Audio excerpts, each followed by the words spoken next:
Hi guys, hello, नमस्ते, आदाब, सत श्री अकाल। आज हम इस शॉर्ट वीडियो में जानेंगे टिश्यू वाले टॉपिक के ऊपर जितने भी क्वेश्चन एग्जाम में आए हुए हैं उन सारे क्वेश्चंस को हम लोग देखने वाले हैं। तो इस छोटे से सेशन में जितने सारे क्वेश्चंस हम करवाएं उसको बहुत ध्यान से देखिएगा, विच इज एक्चुअली बहुत ज़्यादा इंपॉर्टेंट है। तो चलिए लेट्स स्टार्ट, शुरू करते हैं आज के हमारे सेशन को।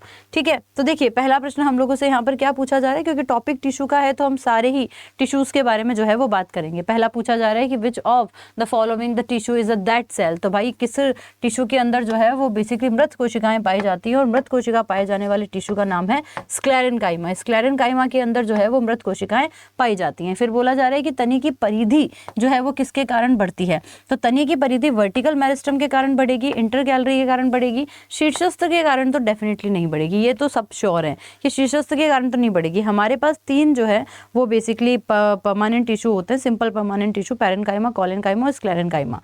और इसके अंदर अगर हम बात करें तो पार्श्व तक अंतर्वलन या फिर आपका इंटरकैलरी। तो आपको ध्यान रखना है कि जो आप लोगों का लेटरल टिश्यू होता है ना, लेटरल टिश्यू के कारण जो है वो इस तरह से आप लोगों की परिधि जो है वो बढ़ती है। ये लेटरल टिश्यू कारण होता है। जो शीर्ष पर होता है उसे हम एपिकल टिश्यू कहते हैं। जो नोड्स के लिए होता है वो इंटरकैलरी कहलाता है और परिधि के लिए आपके पास में लेटरल टिश्यू जो है वो बेसिकली पाया जाता है ना। ये सारे प्रश्न एनसीईआरटी बेस्ड है और आपसे डेफिनेटली पूछे जाते हैं। किस कोशिका में छिद्रित कोशिका भित्ति नहीं होती है?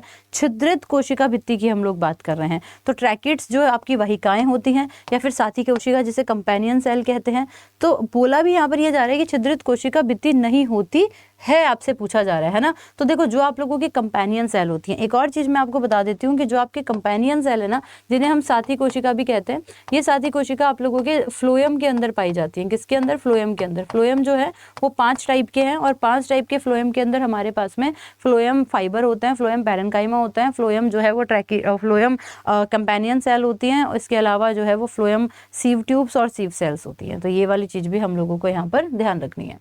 अगला प्रश्न हम लोगों से जो है वो क्या कहा जा रहा है कि द्विबीजपत्री पौधों की परिधि में वृद्धि के लिए कौन सा विभजोतक जो है वो उत्तक जिम्मेदार होता है।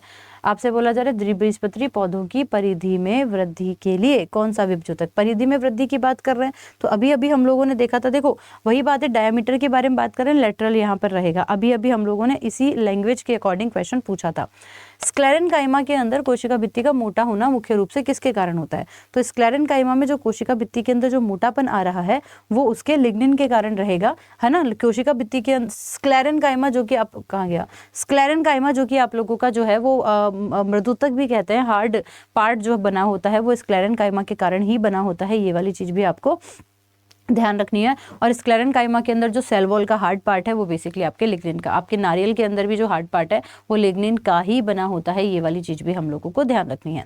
फिर कहा जा रहा है कि छलनी प्लेट जो है वो किस उत्तक में पाई जाती है। तो अभी बताया जो है वो प्लेटें हैं तो ऑब्वियस है कि छलनी कोशिकाएं यानी कि सीव ट्यूब्स या सीव सेल्स होती हैं उनके अंदर पाई जाती है, जो कि जाइलम के अंदर होता है। ये सारी की सारी चीजें आपके एनसीईआरटी के अंदर मेंशन है, तो इस चीज का भी थोड़ा खासा आप लोगों को ध्यान रखना है। फिर कहा जा रहा है कि कौन सा पौधा उत्तक जो है वो मृत और यांत्रिक सहायता प्रदान करता है। पहली बात तो मृत है लेकिन आपका सहारा बन रहा है तो वो आप लोगों का पैरेन्काइमा होगा। पैरेन्काइमा होगा, कोलेन्काइमा फ्लेक्सिबिलिटी के लिए है, तो सहारे के लिए हम डेफिनेटली स्क्लेरेन्काइमा को ही जो है वो करेक्ट आंसर करेंगे। ये भी हमको ध्यान रखना है। निम्नलिखित में से किसमें परिपक्वता के समय केंद्रक नहीं होता। तो वो कौन सी ऐसा जो है जिसके अंदर जाइलम वाहिका होती है यानी कि जाइलम वेसल्स होती है, या फिर जो है वो फ्लोएम पैरेन्काइमा होता है, या फिर आप लोगों का न्यूक्लियस नहीं है इसके अंदर, है ना, या फिर सीव सेल्स या फिर कंपेनियन सेल। देखो इसके अंदर जाइलम और फ्लोएम दोनों है, लेकिन सीव जब है ही सीव तो उसके अंदर कैसे आप लोगों का जो है छलनी है अगर, तो उसके अंदर न्यूक्लियस कैसे होगा। तो आपको ध्यान रखना है कि सीव ट्यूब्स जो कि आप लोगों की किसके अंदर पाई जाती है, फ्लोएम के अंदर पाई जाती है, वो यहाँ पर हो जाएगा।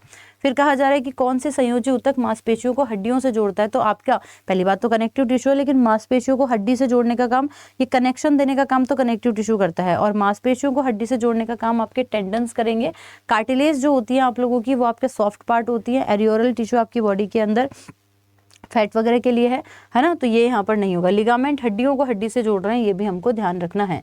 फिर बोला जा रहा है कि गुर्दे की नलिकाओं में पाए जाने वाली उपकला। पहली बात तो एपिथेसियल टिश्यू के बारे में बात कर रहे हैं। हमारे पास 4 प्रकार के एपिथेसियल होते हैं, कॉल्यूमन होता है, स्क्वैमस होता है, क्यूबॉइडल होता है और आपके पास में ये जो लास्ट वाला है वो सिलेटेड होता है।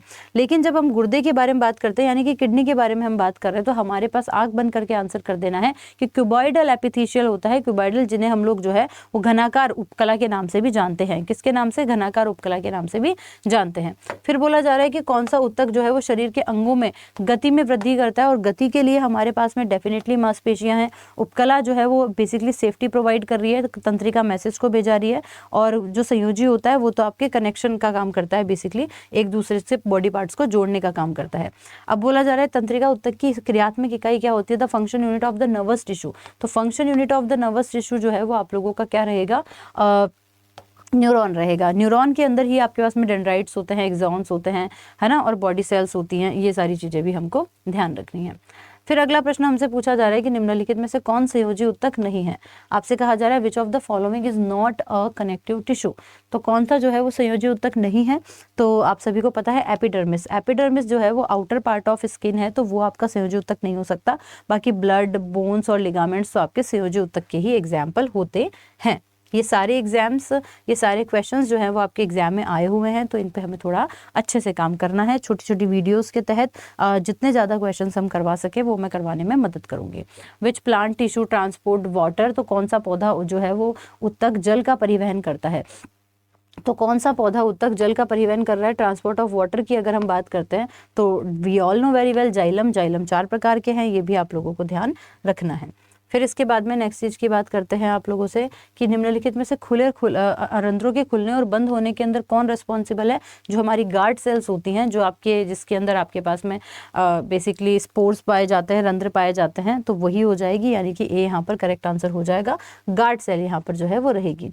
किस ऊतक के अंदर मैट्रिक्स और फाइबर मौजूद होते हैं। तो आपके फाइबर न्यूरॉन्स के अंदर या कनेक्टिव के अंदर या मांसपेशियों के अंदर या फिर आपके उपकला के अंदर। तो ये मतलब इतना बेसिक क्वेश्चन है कि फाइबर की ही जब हम लोगों ने बात कर ली तो डेफिनेटली हमारे पास में जो है वो कनेक्टिव टिश्यू यहाँ पर हो जाएगा। अगला क्वेश्चन बोला जा रहा है कि कौन सी मांसपेशीय ऊतक जो है वो अनैच्छिक और आंतरिक अंगों में पाई जाती है। पहली बात तो अनैच्छिक है, इनवॉलेंट्री है। तो हार्ट के बारे में आप बात कर सकते हो। हार्ट की जो मांसपेशी होती है वो आपकी अनैच्छिक फॉर्म में जो है वो काम कर रही होती है। उपास्थि एक प्रकार है। उपास्थि जो है वो बेसिकली डेफिनेटली आपके कनेक्टिव टिश्यू का एक टाइप होता है जिसे हम कार्टिलेज के नाम से जानते हैं। कौन सा जो है वो हड्डी को हड्डी से जोड़ता है। तो we all know very well कि लिगामेंट होते हैं जो हड्डी को हड्डी से जोड़ते हैं। टेंडन्स जो होते हैं जिन्हें हम कंडरा भी कहते हैं, वो आप लोगों का हड्डी को मांसपेशी से जोड़ने का काम करते हैं। इसके बाद में हम नेक्स्ट चीज की बात करते हैं कि किस ऊतक के अंदर जो है वो स्पेस नहीं होता बिल्कुल भी।